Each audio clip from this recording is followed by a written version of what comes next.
Supermarket signs boasting that something is low in calories does not mean it's necessarily healthy, because when you look at the small print, low in calories could also mean high in salt or high in saturated fat.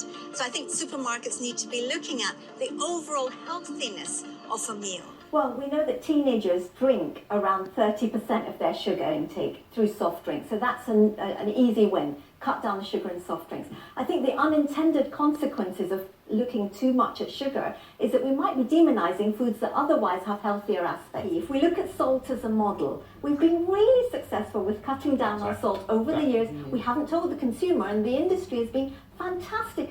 If you have been professionally diagnosed with a gluten sensitivity, that gluten-free bread would be your best option.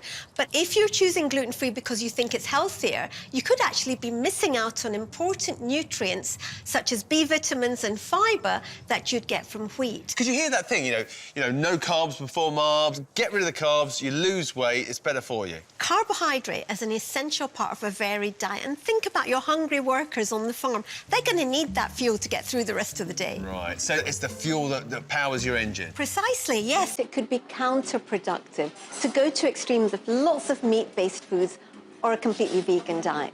Moving towards more plant-based eating still does your bit for the planet, and it's easier to get your full range of nutrients. Because a nut is the seed of the plant that's responsible for reproduction.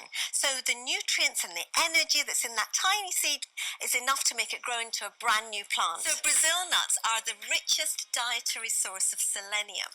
What is selenium? Selenium is needed to maintain a normal immune function. We're joined now by dietitian Azmina Govindji. Good to see you. It needs to be consistent. At the moment, we have a voluntary approach, so every manufacturer is doing it slightly differently.